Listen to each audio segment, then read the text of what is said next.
Hello and welcome. Rarely do I have an opportunity to have such a wonderful, inspirational group to chat with. Sadhguru, a man who's taken India by storm with your brilliance. You are diversity personified, so we'll be talking about your pluralism. Has no religion, has never prayed to God in his life. Not to anybody else. Or to anybody else. Malvika, an absolute inspiration for all of us. God bless you. And I hope that you will put these gentlemen in their place during the course of the next 1 hour. Shashi Tharoor, perhaps the most articulate, not only politician, person that I've ever heard.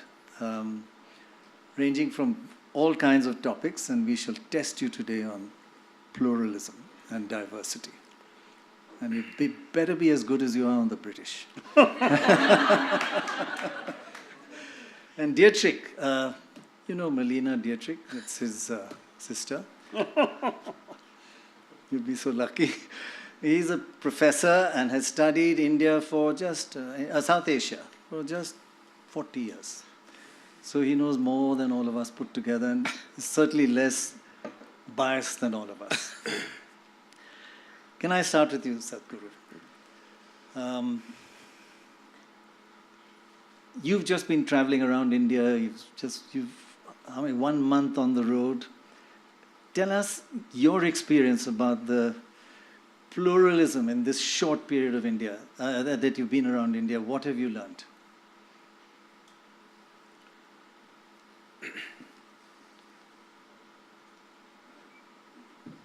Namaskaram to everyone. When we say plural,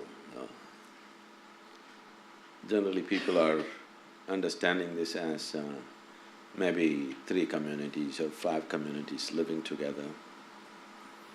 But that's not the nature of India's pluralism.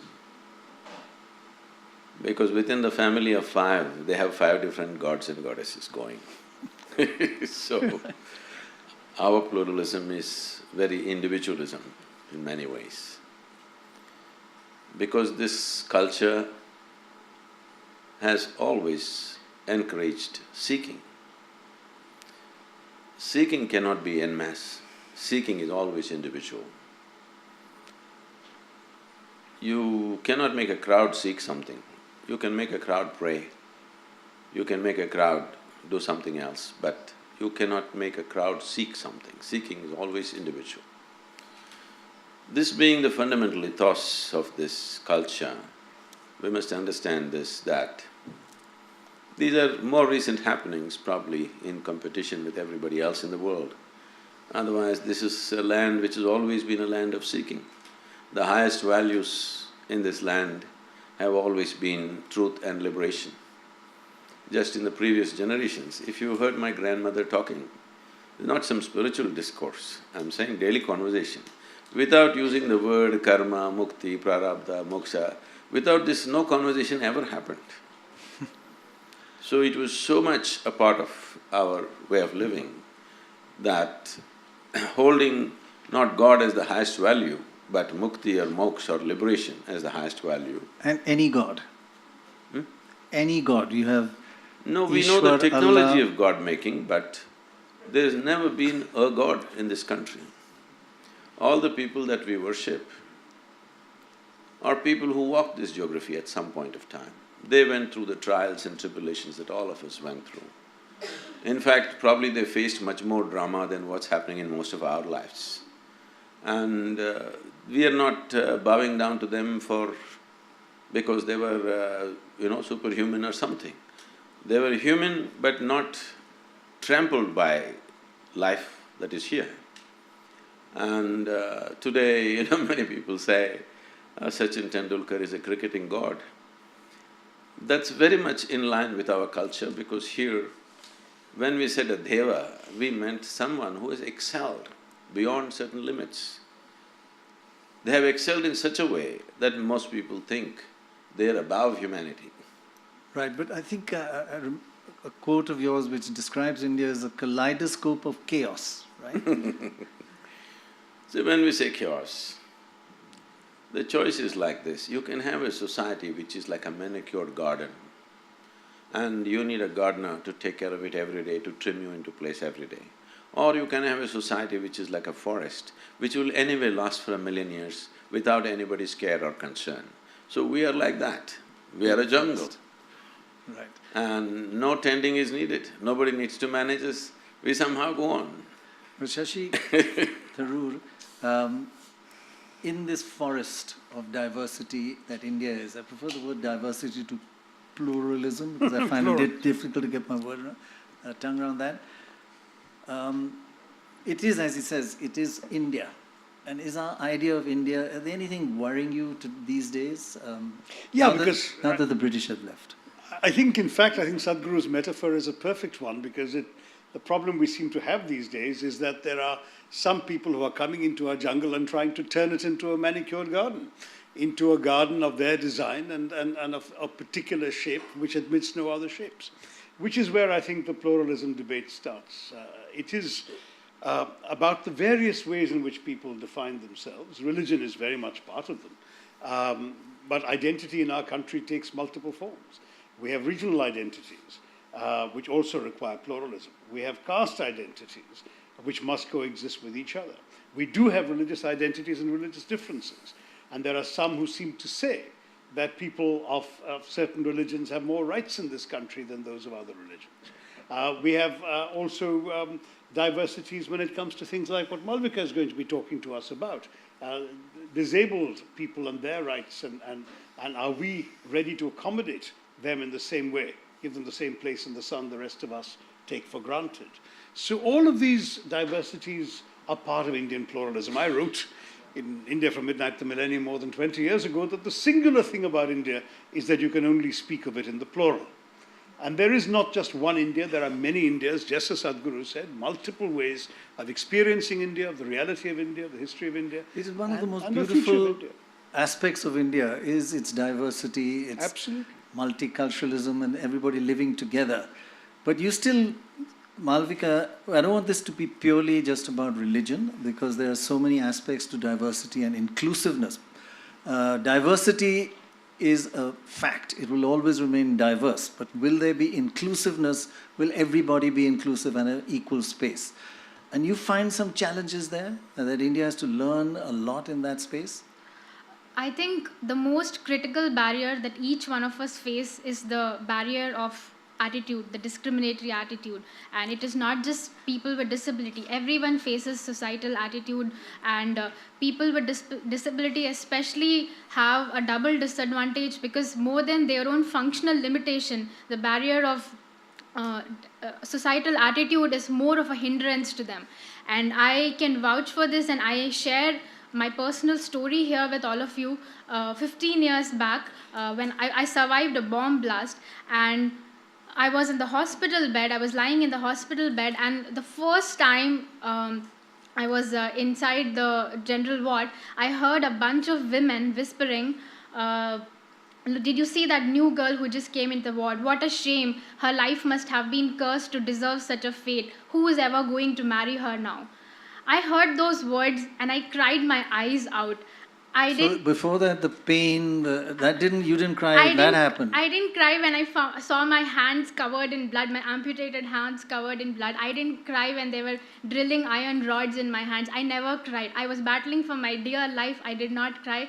But when they said that I am a dependent girl and I'm cursed and no one is going to marry me, so these were the things that absolutely shattered me, and I cried. And I would like those ladies to hear you now, and we are so proud of you. God bless you, I think. Thank you. It's amazing. You're an inspiration to all of us.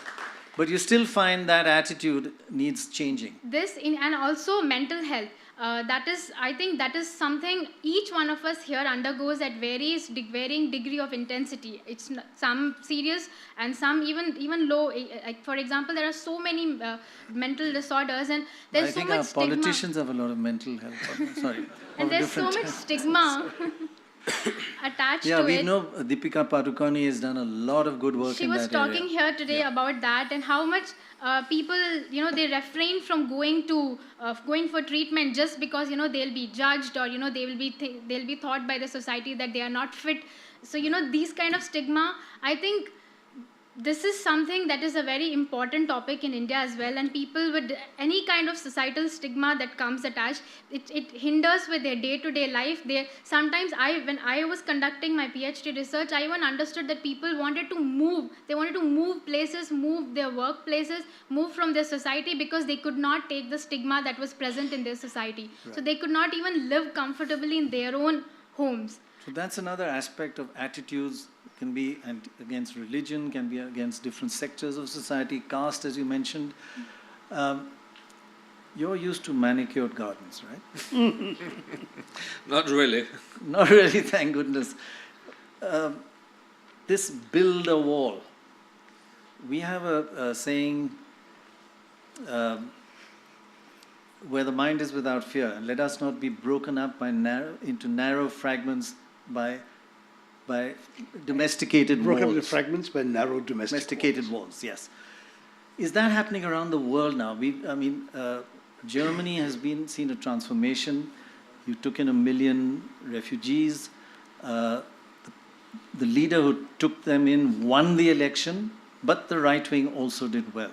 So are we seeing a slight global phenomenon, a backlash, a kind of...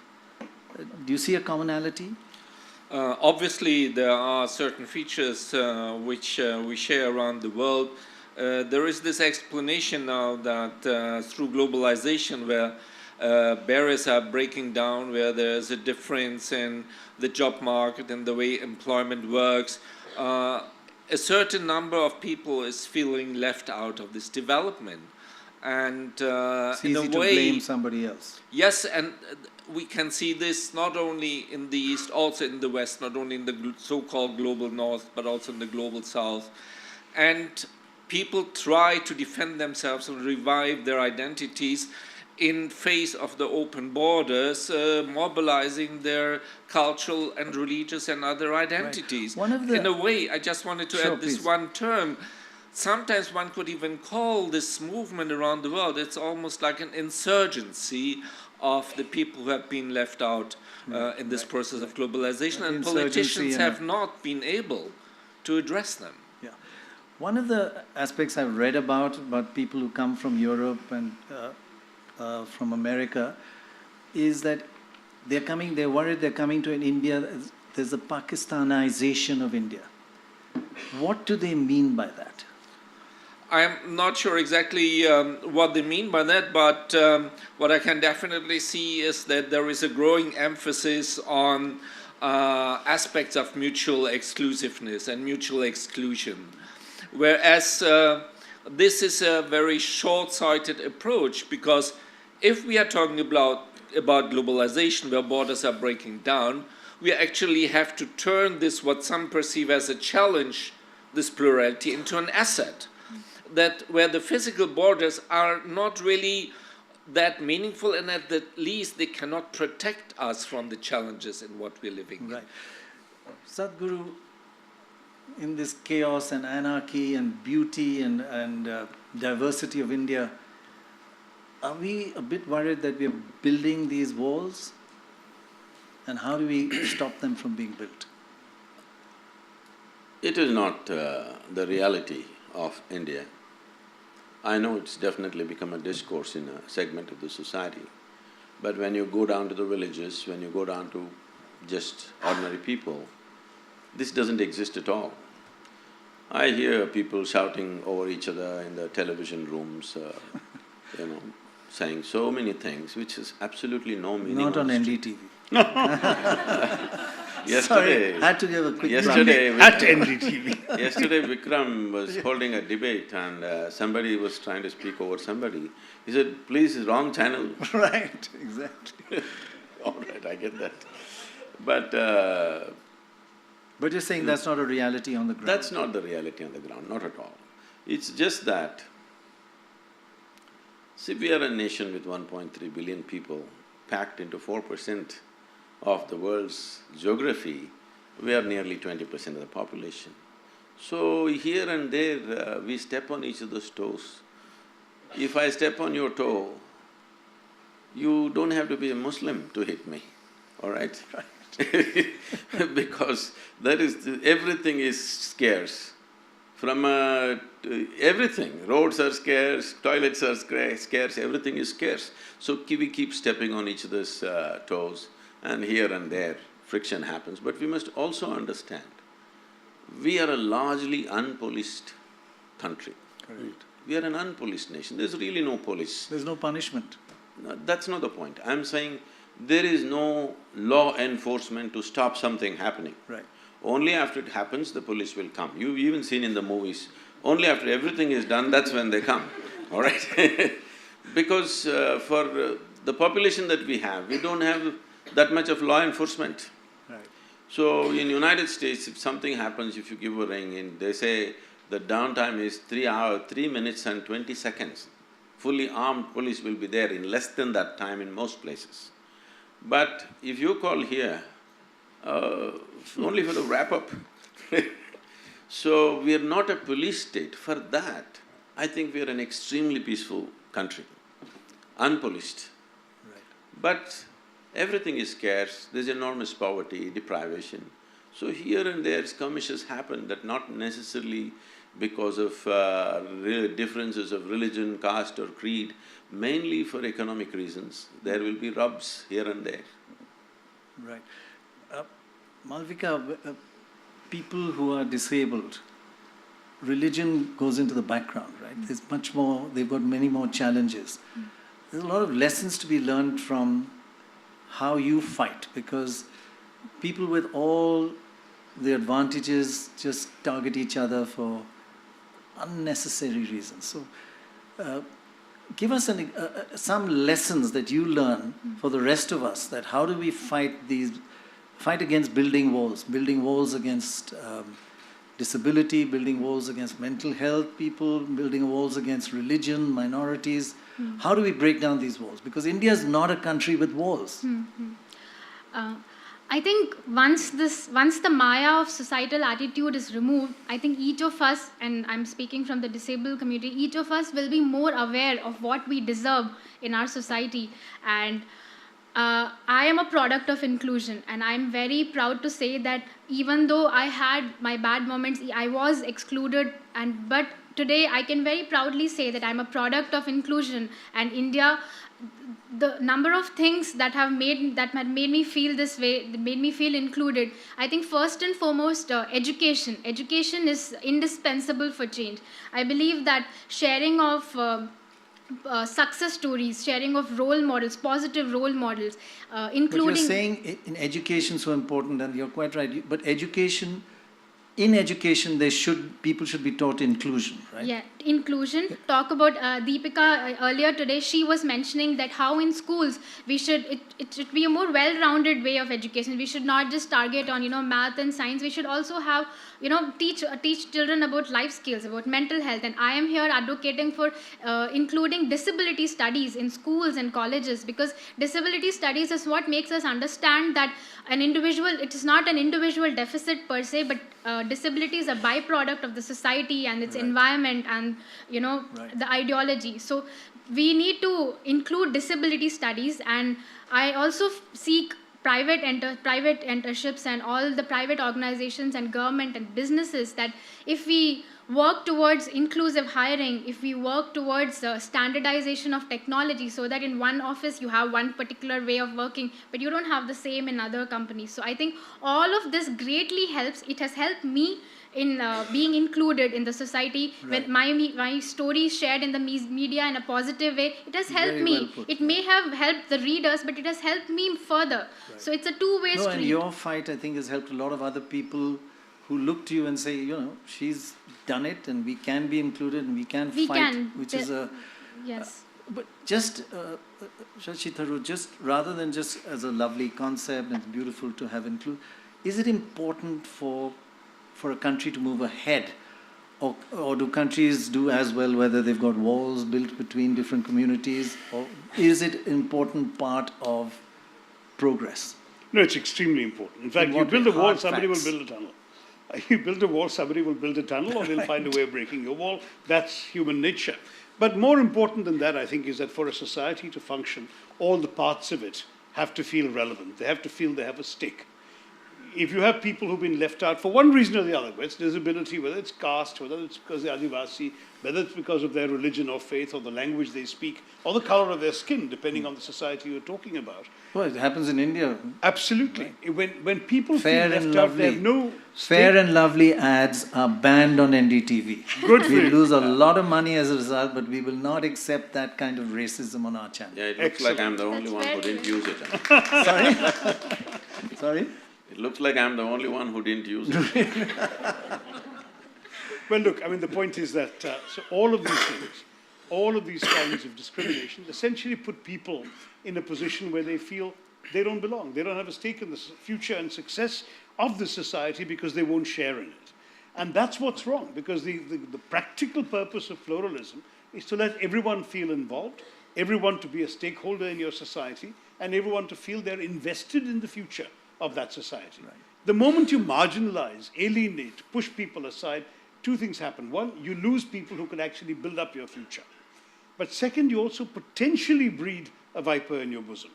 There is no question that it's often the alienated individuals in a society, the disaffected, the ones who feel left out, who are the ones who will turn against it, or at least give aid and succor to those who want to come and harm the society. Right. So in every respect, it's in the interests of any society to be as inclusive, as accommodative as pluralism There's a requires. very major university in America, in California, that's doing a simulation study about building walls, walls that are built, and their simulation with artificial intelligence predicts a civil war in India in the next 5 to 10 years. Now, that could be all wrong, robots, and they don't understand India.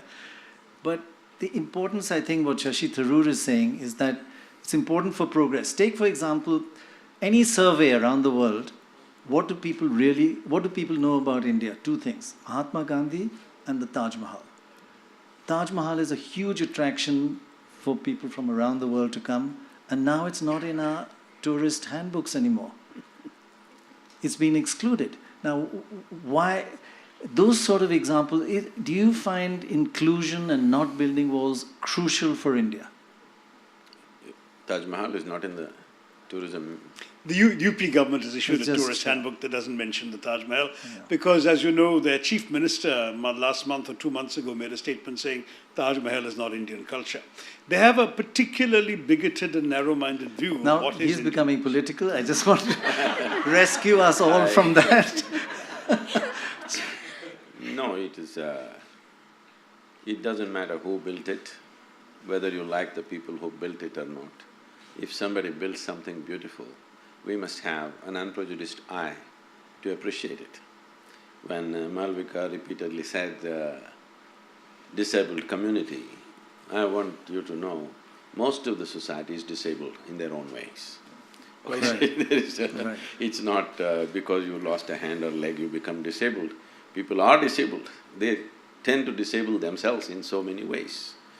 So, definitely, Taj Mahal is a beautiful gem in anybody's eye. You cannot exclude that from India. At the same time, I also don't believe that you must say this is the only thing in India. If you come to India, Taj Mahal is the only place to see. No, of It's a course not. very narrow way of doing things. I think that's what has been done for a long time. And it's time to change that by projecting everything else. There's so many But other beautiful definitely things. you can't remove a beautiful gem If like there's so many Taj other Mahal. beautiful things, we shouldn't look at who built them, just that they are Yes. beautiful right now. Especially if somebody whom you don't like built something beautiful for you, you must enjoy it even more. But I worry a bit about you saying people you don't like. Is Huh? that… No, I'm saying if you don't like somebody and they build something beautiful for you, But are you talking isn't about there a double joy? But when you say somebody you don't like, you're not talking about a community. No, I'm Talk about I'm an not individual. I'm saying if I mean, I did not know that Taj Mahal is pulled out of the tourism thing. I really did not know that. I'm saying the only reason why you may do such a thing is because you don't like someone who built it. because there is a history of invasion, there is cruelty, there are terrible truths of the past. Shashi has been… I am yet to read the book, I have the book, but I've heard him speak here and there about all the things that have been done during the British era, which is very cruel. Absolutely. But if we go to UK now, we don't hate those people. Yes, they have done this to us, we should never forget it. We should never forget it. This has been done to us because this should not be done to us once again. But it does not mean today's generation of English people, we have to hate them. Correct. No, that's not it. So the Yes, same they goes… could give us the Kohinoor back. That's the least you could No, have done. that is the… that same goes for Islamic invasions. They've done terrible things to us. But we don't have to forget it, we should not forget it. Because Also, we they should never… stayed and became us, Sadhguru. Huh? They stayed and became us. There were some invaders who came and looted and left. But for many of the people, such as the emperor who built the Taj Mahal, they are us. They are part of our soil, assimilated into our culture. Say, I want you to know, if there was no World War II, British also would have stayed. So that doesn't mean that happened because of their love for you. No, but Sadhguru, they sent everything from here back to England, whereas these people, even whatever they looted, they spent here. No, There no. is a difference. That is because it's another time when there were no ships. Technical There were problem, isn't it? No, no. There were ships, there were ships. Transportation issues. And besides, they had a land route back home to the Fergana Valley, they didn't use it. It's not easy to go. But you say, whether they did or not, one should not hate them now and should not build walls around See, them now. because- Is that your message? See, what I'm saying is, historically many ugly things have been done by different people. Quite right. Ugly things that have happened to us as a nation, we must remember. Ugly things we've done to ourselves also. That also is there, that's another aspect. Right. What others have done to us, we must remember, but we should not become bitter because this bitterness will destroy us. That's Why we should remember is so that we don't make the same mistakes and get into the same pit once again. That's very important for me. course. But at the same time, if today, let's say, UK spoke the same language that it spoke during the colonial era, definitely we will not accept them. Unfortunately, with certain groups of people, they're trying to speak the same language which was historically spoken way back. So this creates a whole lot of confrontation in the society. And this entire misuse of this for democratic purposes, when I say democratic purposes, because it's all a number game, so people are playing this game for last 70 years. So naturally you have kind of brought this little bit of fear in others. Fear means people are seeing what's happening in Iraq and the Islamic State and stuff, what happened in Kashmir. So people think if these numbers increase, this will happen to us also, because it's happened in the past. So I feel if one thing stops, I think this entire little bit of heat going on between communities will die, that is, you don't try to change the dynamics of demographics. Just let it stay this for next 100 years, without anybody trying to increase numbers, you will see everything will level out. This is the only fear. That's why there is reaction. What religion are you? Hmm? What religion are you? I never identified with myself with any religion as such, because we think must that's understand gone. this, religion is a very foreign thing to India. Because when you say if you have to belong to a certain religion, you have to believe something. But this has always been a land of seekers. We never ever believed anything. It doesn't matter, even when the so-called divine entities came, when Shiva came, his wife asked 1,000,000 questions. The Shiva Sutra is full of questioning. And if Krishna comes, this man, his disciple, supposed to be asked 1,000 questions. Whoever came, no entity, however divine they were considered to be, could give us a commandment. Only debate he got. Because there was no such idea as the God in our minds ever. So there is no belief system, so how can you say there is a religion? So it's great that you're not a God man and you don't have a religion. I think that's a huge… God bless you actually for that. No, this… I was very serious, sorry. No, I'm going to ask you a slightly sensitive question. Germany is wonderful today, but it has gone through its period where it built walls. And you had 6-7 million Jewish people, and you built terrible walls and did terrible things to them. What lessons can the rest of the world... Of course, we have 180 million Muslims. We don't have 6 million. But what are the lessons one can learn? Because Germany has struggled with itself and come out of it in a wonderful way. What lessons are that diversity is fine, that you can learn from your history? Well, I think the two situations are not necessarily comparable because after all there was a genocide and there is no way of making it look better. And one way definitely Germany went through is to keep confronting the truth, which is uncomfortable and difficult, and even 1, 2, 3 generations afterwards, not easy at all. But it is something that has to be continued. It's a matter of policy, it's a matter of mobilization, it's a matter of engagement. But I think, as Malvika was saying, it's also changing people's attitudes, right? And that's not easy, right? And that's the it tough is one. changing people's attitude, although it does not prevent people from trying to catch back to old ideas, what they think they could mobilize for totally different purposes of today's world, where we see a movement of migrants, now you're talking a bit religions. like a professor. This is a television channel. You have to dumb down to my level. What do you mean by what you just said? Okay, the right wing in your country just did very well, the best it's ever done. Is that a worry? That is one thing that people working for the right wing as politicians, I mean, they have, again, at one point or the other, quoted slogans, used language that makes direct or indirect reference to the Third Reich, to the language of the Nazis. But Germany is not the only country where we have seen those references.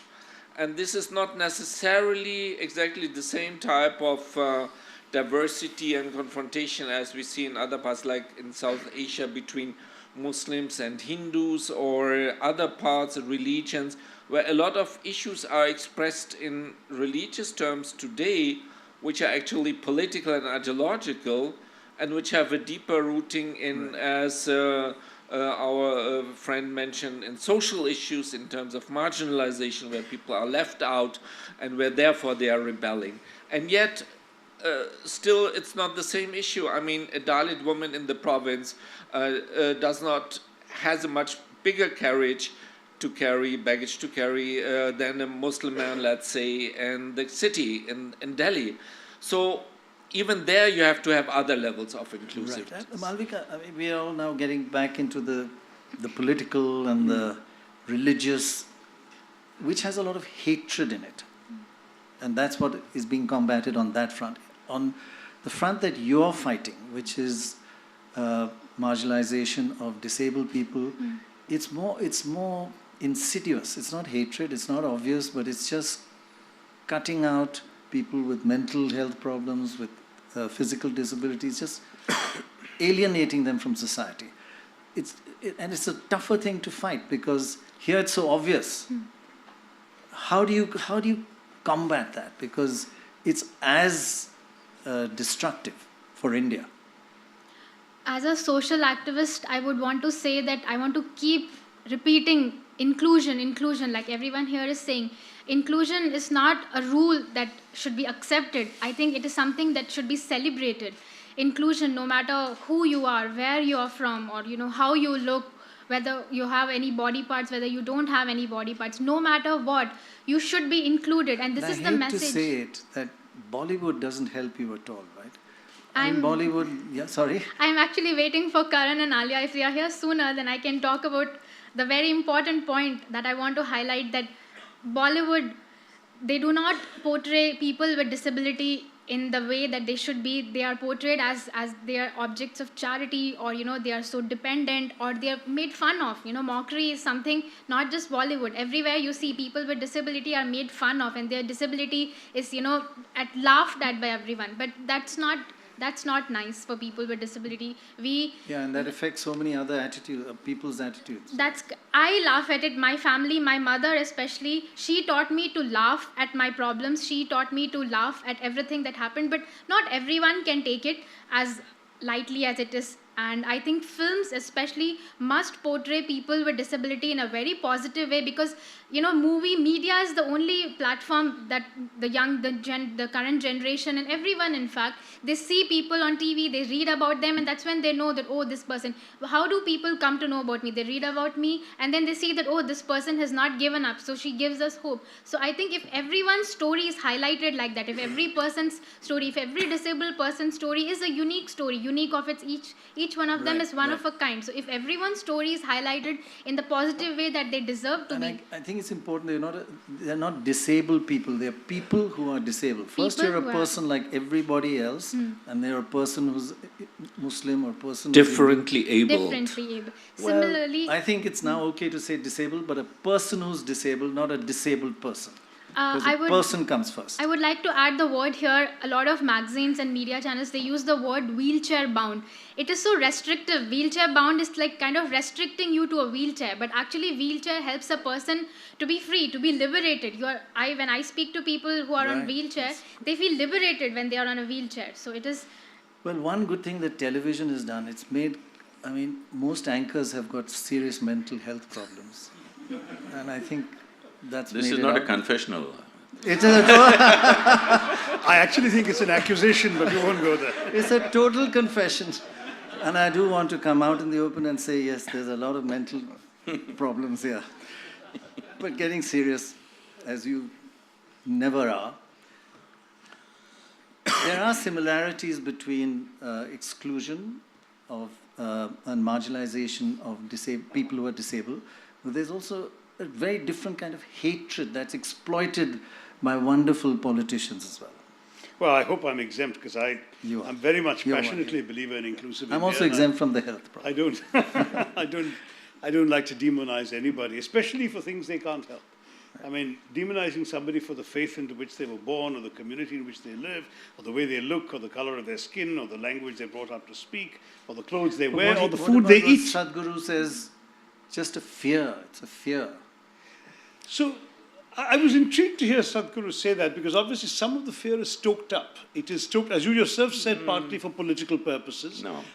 Unfortunately, there is often a politics of polarization that assumes that whipping up certain sentiments will gather certain votes for a particular community. There is a politics of identity that says, let's promote the interests of our caste alone, or our group alone, or our faith alone, at the expense of others. So I'm certainly not accepting the political process whatsoever from this. But at the same time, it is not right, it seems to me, to suggest that this is somehow natural. It is actually, no baby is born intolerant. Somebody's teaching that baby its attitudes, its beliefs, whom to like, whom to dislike. And in the same way, I think in our politics, we are allowing some of our leaders to tell us whom to dislike and why, for reasons that in fact are not part of our daily lives. You rightly said, in the villages of India, people live side by side, and they don't feel any of this hatred and unpleasantness. Is that a correct interpretation of what you meant? No, because... It's not. Taking, you got it wrong again. See, I don't wish to take a political stance, because I've never associated myself with any political ideology at any time, not today. So what I see is, what we are today, in many ways, we are products of history. We cannot completely eliminate it. The British history that you have extensively spoken about, written about, the thing about the British is they exploited you commercially. For them, you were just a resource. They had no other interest in you. They don't care which god you worship, whether you go to your temple or you don't go to your temple. Is it okay that they eat beef? Huh? I'm sorry? Is it okay that they eat beef? If you have a wrong choice of food, it's up to you. What's my problem? So anybody can eat beef, is their choice. Is that what you're saying? Okay, of course. No, what I'm saying is… That goes against what a lot of people feel. I'll come to that. We can look at that later. This aspect. But when it comes to these religious invasions that happened, whatever the thought behind that thought you must surrender. You see, if I do something horrible to you today, 10 days later if we meet, at least I must show some regret or remorse in what I have done. When I'm proud of what I have done to you, this is not going to settle, all right? This is what you're expecting. When people are very proud of what they have done to you in the past, now you want it to settle, it's not going to settle. It is just… I'm saying it'll just be an academic debate. It is not going to be a social reality. I'm not interested in any debate unless it's a solution for the problems that we are in. So what's the solution? The solution is… the important thing is, you can do whatever you want, but you have no business to tell me what I should do, all right? And vice versa. Everywhere. I'm saying for anybody. Yes, yes. Essentially, this is this. Because people believe certain things, because everything that you have to ever know in the universe is written in one book, people are insecure about that because we know what's written. The question is not whether everybody is like that or not. We're just afraid one day book will play upon us. So one thing that you have to do is, first thing, whatever the past cruelties that have been done, many things, it's not a simple process. Right. See, people have forgotten what has happened in this Delhi, what has happened in one afternoon. One afternoon, 20,000 people were killed in one of these days, three centuries ago. People have not forgotten these things because they know what will happen to them. And what has happened in Kashmir, people have not forgotten. Maybe people try to act like it didn't happen, but it has happened. So, Well, if the demographics don't change, you will see everything will settle down. The thing is, continuously people in a very strategic way trying to change the demographic dynamic. Now people are afraid because they know if the numbers increase, what will happen to them? So just don't do that one thing, you will see all problems will settle, believe me. Right. I know the communities very well. Right.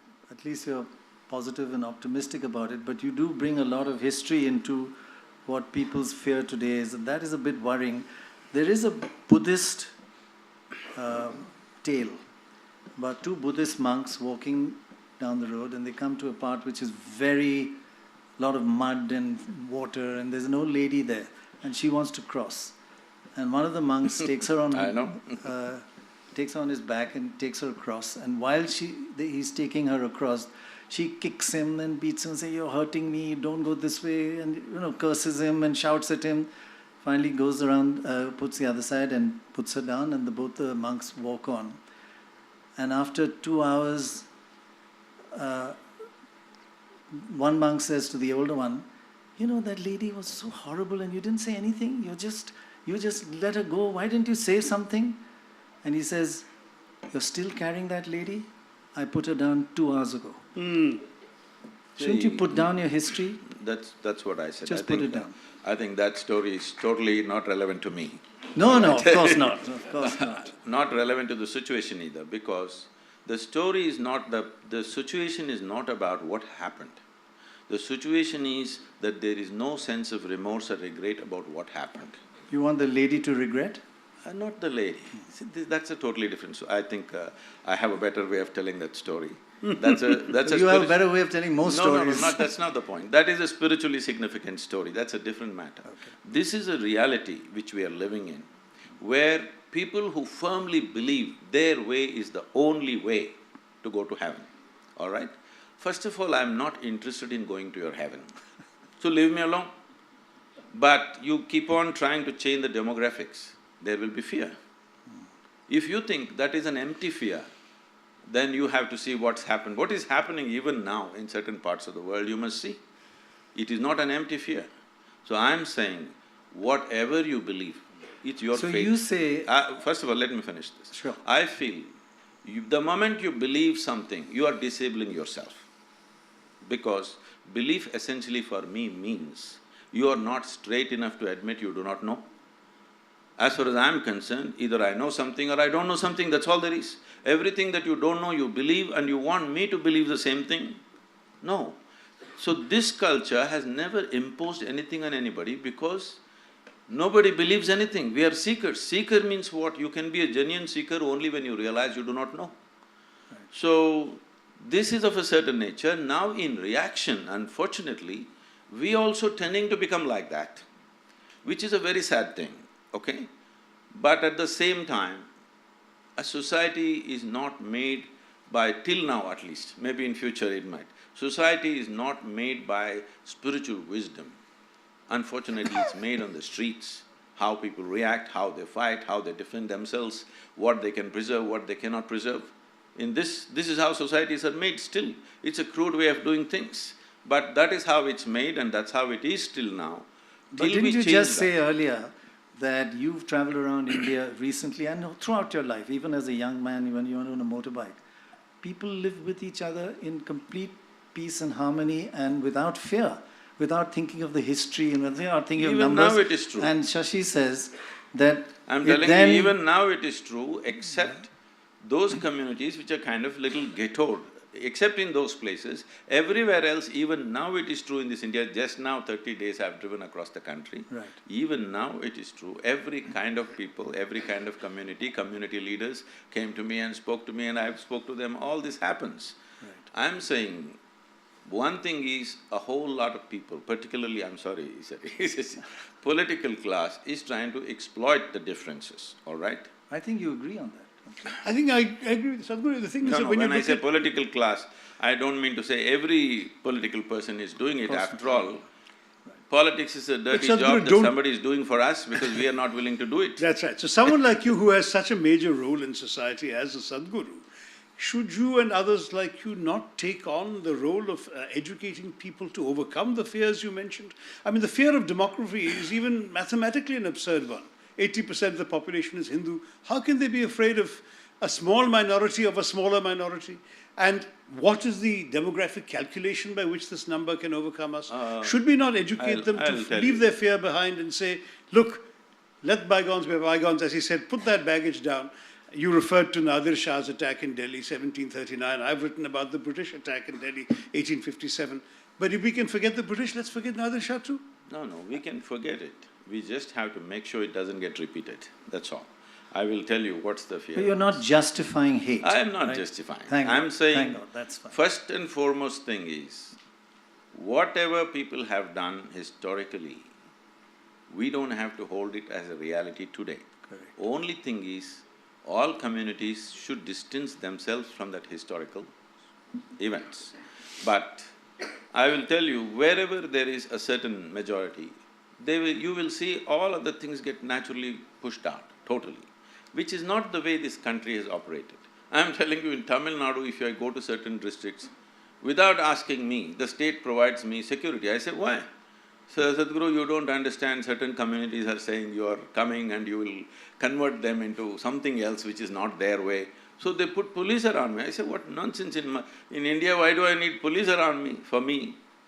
They say, that's not the way it is. It happened in Tamil Nadu when I went to Kanyakumari. They put over 300 armed police around me. I said, what the hell is this? I've never asked for security in my life, in Tamil Nadu especially. But they put armed police in a program where there are about 12,000 people. I'm walking up and down the ramp and speaking. These armed men are walking up and down with me. Dhyanalinga, can I just take on from that? There's one criticism of the West that, they look at India and you call the Pakistanization, not you call, the West calls the Pakistanization of India is happening and it's a big worry. There's a criticism which is widely written in the literature that the West does not worry when there are attacks on Muslims, but there are attacks on Christians, they all react. Is that something that… is that a reality? Well, let's put it that way. There are a lot of reductionist perceptions through media and through politics. For instance, there is a lot of blame put on Islam per se or Muslim radicals per se, but it is often overlooked that the largest number of victims in terms of dead people are actually Muslims in this part of confrontation. And we are also forgetting that this is also a byproduct of international political polarization after the end of the Cold War. A lot of analysts point to the fact that almost all military interventions after the end of the Cold War took place in countries and territories where Muslims live. And Except now we have the Rocket Man, right? and that is, of course, now a different development, but fine. it means you cannot attach just one character, one feature to a particular religion. There are other people who are equally scared of raising violence in the name of Hindu religion or of Buddhist religion. We just had the Rohingya issue. So the tendency to be radical or violent can be expressed in the name of any particular ideology or religion.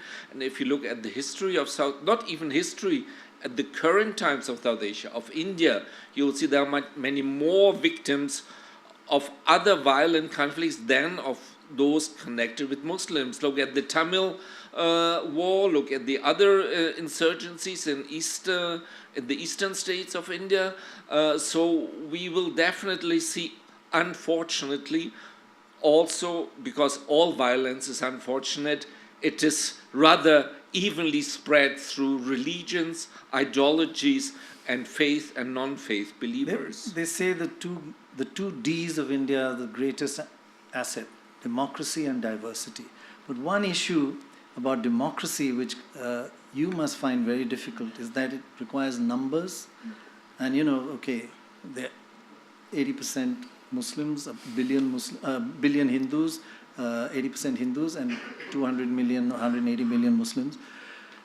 And how do you get a voice in policy making? I think that's crucial for people who are disabled or people with mental health problems must be in a position. Otherwise, it's people who don't understand the issue trying to make policies. How do you get into policy making positions? That's crucial. Yes, definitely. I think, and that is something all of us from our disabled community, we are voicing and we are talking about that we need representation at the policy level, because you cannot understand what our problems are unless we tell you. And because we face it, we can tell you directly what our problems are. And policies can be even the societal attitudes, discriminatory attitudes per se. So the policies even implemented on that basis are especially very important. And I think to truly achieve an inclusive policy making or to have a pluralistic society, I think what we need to understand is we are disabled by these societal attitudes, and we need to understand that disability does not, it lies in the eyes of the observer, not the observed. And we should talk about it, and we know now what we deserve in our society and what are our policy concerns. So where we need to be included, and be it school, college, Shashi, everywhere. how does one have people in parliament who, there should be a group who are facing the problems rather than others who don't understand it? No, really? we've tried to raise the issue in Parliament. Frankly, I've spoken out publicly against the failure of the government to pass the People with Disabilities Bill. We ratified the UN Convention, but we haven't actually converted it into our own legislation. And if you look around our country, but the point disabled that people Malvika have is no making ramps. is that people like her should be in policy-making positions. Correct. In a democracy, that means she has to get elected. But that's otherwise, tough, short right? of that, people who are elected can seek her advice, can get inputs from her, and push those forward. Ideally, what we want is the government to listen to people like you.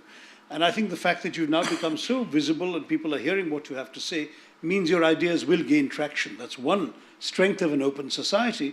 People will talk about you, will write about you, and your views will reach. But ultimately, we need laws to change. Do you face a wall that's again built that you can't find tough to break down to influence policy? To influence attitude, I have worked upon, and I have noticed the difference, because you tell one person, contact is very important when you want to sensitize people. So when someone sees me, they know that yes, they can change their attitude. But policy, it's a whole different level. And we have the rallies, we have like our groups, protest groups talking about our rights, and very simple ones, just the word that is being used to indicate us, or to stand for national anthem every time when the movie is being played, or to have reservation for us on lower berths in railways. There are so many concerns. Accessibility, universal design, these are our very, very important issues. And I think accessible public transport, and I think a number of these issues definitely need to be heard. And I think we still have a long way to go, I would say. You raised the national Can anthem. I say something? Sorry, please, yes. See, what Malvika is saying is, it's unfortunate that such situations still exist, but policies can be made, but I feel these issues will be only settled by a more humane society rather than a rule, because a rule book doesn't really work in this level of thing, that when somebody is incapable of something, you reach out to them, is a natural human attitude. If we have surrendered that attitude for some reason, bringing it back in the social ethos is more important than fix a rule, because if you fix a rule, still it may not happen because that person needs that little help at that moment. So I think it's a lot of work to be done in the society more. Well, I'm going to do something which I've not done before, and please excuse me if I get it wrong. Can we just stand for a second? I'll tell you when. Because I'm going to… In school, we used to always sing the second stanza of the national anthem, which we no longer do. And if you ask me, that stanza means more than any other stanzas, and I don't know why we don't sing it. I'll try and remember it. You mean after the national anthem itself, what follows? It's part of the national anthem. Which Actually, is the part- national anthem has many stanzas. We only do the first one. And we've given up this second, which we used to sing every time, the second stanza. And to me, when in this discussion, when we talk about building walls and communities and minorities, that stanza means a lot. And it is…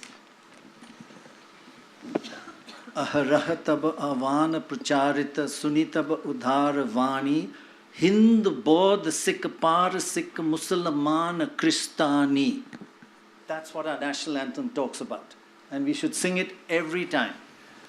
Because that is India. That is the diversity of India. Why have we given that up?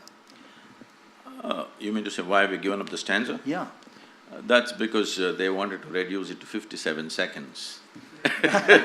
Technical Not issues. because… They should take not this because stanza. that's not relevant, that's still relevant to us, but they wanted to make it less than 60 seconds. Right, right. So, and also they're singing it like speed national anthem, Okay. rapidly. So, very unfortunate. Fair enough. But, Yeah. I mean, that you said this. See, we must understand one fundamental ethos of Indian psyche. We don't really have a problem what God you worship, because in the same family there are 32 gods and goddesses. And there is Ishwara Allah Tero Naam. No, that's okay, but I'm saying even before that. Yeah. See, every other form of whatever… I'll tell you one thing, you take one picture of some pious-looking man, usually they must be bearded if it's a man, and take it and give it to one I'm glad old… you didn't use the word God man. I'll come to that God man, I think I should restructure that one.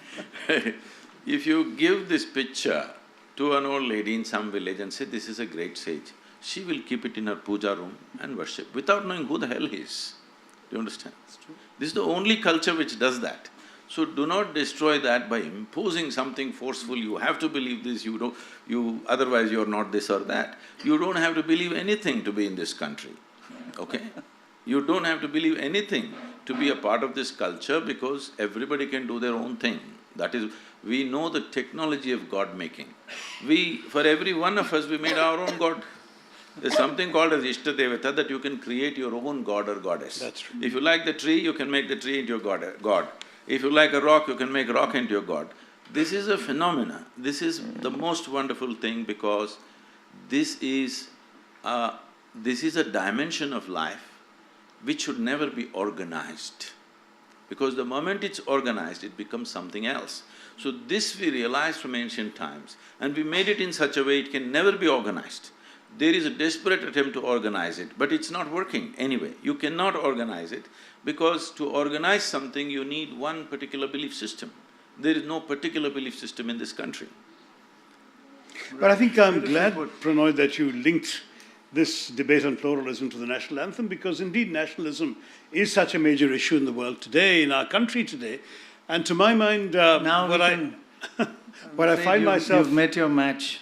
Oh, I see. Karan Good. Johar All has right. come. Let's And have the heroes Sadhguru, come. you've got Alia Bhatt to compete with.